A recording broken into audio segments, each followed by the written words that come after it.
Est-ce que vous pensez qu'il va y arriver ? Je ne sais pas du tout. Je pense que surtout, il y a un problème, c'est qu'on n'a pas conscience, on l'a répété ici plusieurs fois, qu'on est dans une situation qui est dramatique et qu'il faudrait qu'il y ait un appel à la responsabilité.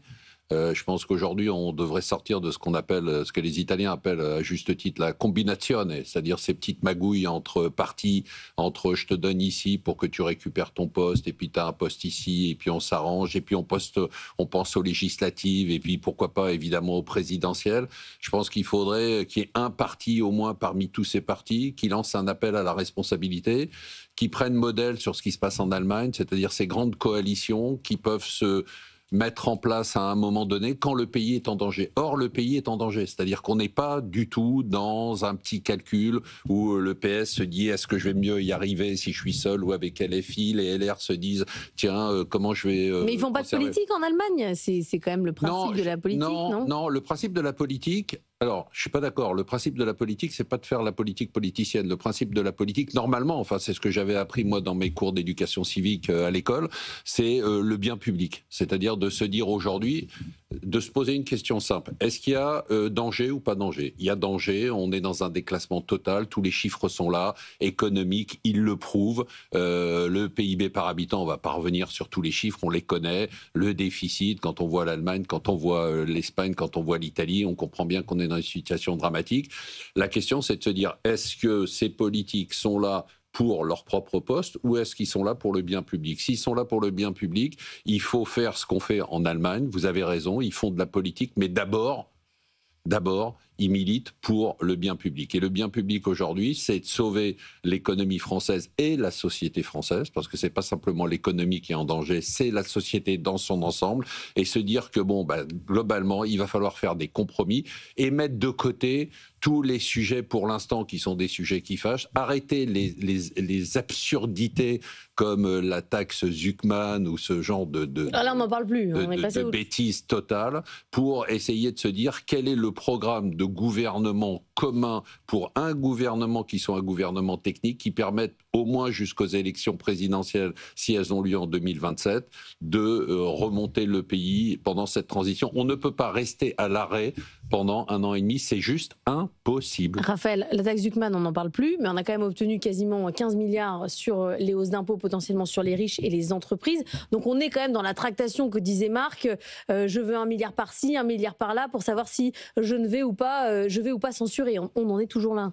Oui, d'abord je salue le discours de cadrage de Marc Fiorentino, qui va effacer clairement celui de Sébastien Lecornu. Je pense qu'on a un bon cadre pour les discussions qui doivent se tenir aussi. Je salue sa fraîcheur aussi sur la vie politique, c'est-à-dire qu'avant d'exercer des politiques, il y a la conquête du pouvoir quand même, et évidemment, ça bataille dans tous les sens. Et c'est très compliqué pour Sébastien Lecornu, qui s'est vu quasiment claquer la porte dans le nez par LR hier soir, qui menace de sortir du gouvernement s'il n'y a pas un contrat de coalition, une lettre envoyée au LR. Donc il est dans une situation compliquée là, Sébastien Lecornu. On devrait l'entendre d'ici une petite minute.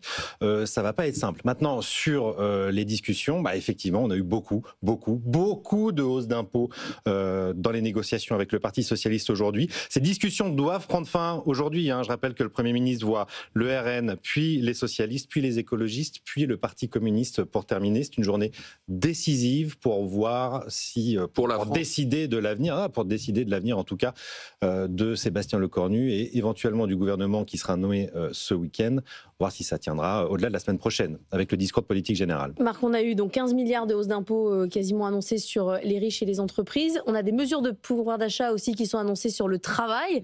Là, on est sur des toutes petites choses les unes derrière les autres. En même temps, oui, on n'est pas sur un projet global qui consiste à dire, voilà, on est dans une situation compliquée, qu'est-ce qu'on fait ? En plus, on connaît toutes les mesures qu'il faut prendre, donc elles ne sont pas difficiles, on les connaît, chacun doit faire un compromis. Aujourd'hui, chacun doit faire un compromis. Elles ne sont pas difficiles. Si c'est travailler plus, vous savez très bien que c'est très difficile à vendre à la société française. Mais la question, c'est pas une question, on n'est pas là pour vendre, on est là pour diriger, on est là pour donner une direction, on est là... Aujourd'hui, on peut avoir, puisqu'il y a ces fameux fronts républicains qui se mènent à chaque fois qu'il y a des élections, on pourrait avoir un front républicain qui s'élargisse à des partis qui sont censés ne pas en faire partie, pour essayer de mener une politique qui nous permette pendant 1 an et demi de nous dire, pendant 1 an et demi, arrêtons la politique.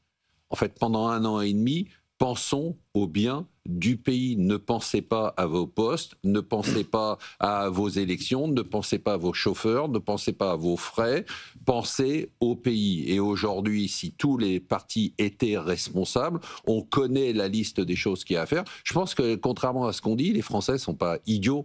Les Français savent très bien. D'ailleurs, les Français, ils votent avec leur argent. Ils mettent tellement d'argent de côté qu'ils sont en train de dire la situation est très compliquée. Si on a un taux d'épargne qui est au niveau auquel on est actuel, un taux d'épargne qui est un taux d'épargne délirant par rapport à la situation. Et vous êtes un peu utopiste quand même de penser qu'un politique va dire finalement on arrête les tractations. Non, pas du tout. Je suis pas du tout utopiste. Je pense qu'il faut revenir à l'esprit de la politique. L'esprit de la politique, c'est le bien public et le bien du pays. Aujourd'hui, le pays est en danger. Parfait, Antino, vous vouliez des messages clairs de la part des là, dirigeants. C'est exactement ce qu'on cherche. C'est-à-dire, je trouve que ce discours est très clair. C'est exactement ce qu'on disait avant qu'il commence à parler. C'est-à-dire un appel à la responsabilité.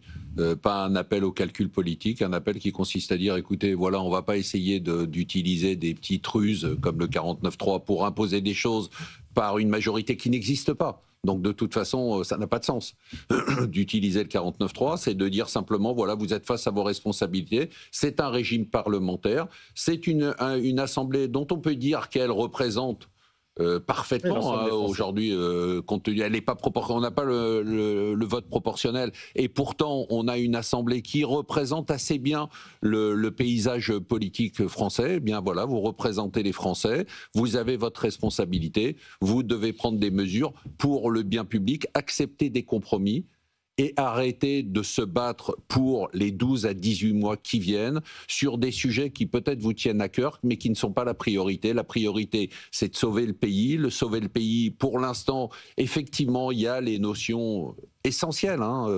d'immigration, de sécurité, mais on est d'abord dans l'urgence économique.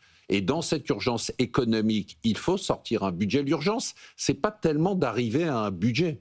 L'urgence, c'est pas le budget. L'urgence, c'est de permettre à la France de sortir de la léthargie dans laquelle elle est aujourd'hui. Elle est à l'arrêt. On l'a dit, on l'a répété ici. Raphaël l'a répété souvent aussi. Depuis la dissolution, le pays est totalement à l'arrêt. Il faut sortir de cette situation. On a vu ce que cette situation a donné. Plus de croissance, redémarrage du chômage, et puis des entreprises qui sont en difficulté, qui crient leurs difficultés au quotidien, des PME, des TPE, des artisans, pas les grandes entreprises qui, elles, de toute façon, ont réussi leur internationalisation. On parle des petites sociétés qui, aujourd'hui, sont en train de crier, qui ne peuvent pas manifester, qui ne vont pas dans la rue, qui ne bloquent pas le pays parce que c'est pas leur mentalité. Elles continuent à travailler au quotidien, elles continuent à essayer de sauver leur emploi, de sauver leurs embauches, et aujourd'hui, la responsabilité est entre les mains du Parlement. Le Parlement doit être responsable. On verra qui sont les hommes politiques et femmes politiques responsables et qui ne le sont pas. Raphaël, on verra dans un instant l'ouverture des marchés européens, ce que ça donne sur le CAC notamment.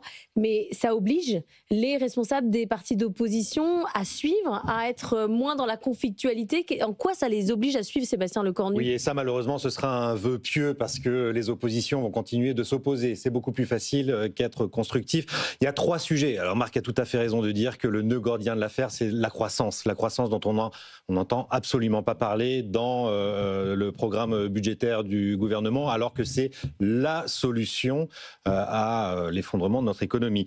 Il a souligné 3 points, Sébastien Lecornu. Justice fiscale. Là, il parle à sa gauche. Pouvoir d'achat, c'est l'ensemble du spectre politique, y compris le centre. Et puis immigration, ça, c'est pour les LR et le Rassemblement national. Ces 3 sujets qui, très bien, majeurs, et c'est la préoccupation des Français. On ne dit pas là-dedans, est-ce que ça va aider les entreprises à augmenter leur productivité, leur valeur ajoutée, à augmenter le dynamisme de l'économie française, dont on sait qu'il va encore ralentir l'année prochaine. Moi, ce que je trouve formidable quand même, c'est qu'au moment où le pouvoir politique est au plus bas, parce qu'on peut dire qu'il est vraiment au plus bas, c'est désastreux ce qu'on voit, la bourse est au plus haut, et je trouve qu'il y a un formidable signe de confiance aux entreprises. Je rappelle quand même un événement qui est passé assez inaperçu, dont on a parlé ici, c'est que les entreprises, les plus grosses entreprises françaises empruntent à des taux moins chers que l'État. C'est-à-dire qu'aujourd'hui, avec le CAC au plus haut, avec les entreprises qui empruntent moins cher que l'État, ce que les gens sont en train de nous dire, et les investisseurs, c'est on fait confiance aux entreprises. On fait confiance aux entreprises, mais on ne fait pas confiance aux politiques. C'était le résultat du sondage Odoxa hier dans Les Experts de 10h à 11h sur BFM Business. Toujours. Mais les chefs d'entreprise sont aujourd'hui plébiscités par les Français comme un discours un peu de l'adulte dans la pièce. C'est eux qui tiennent la France. Politique.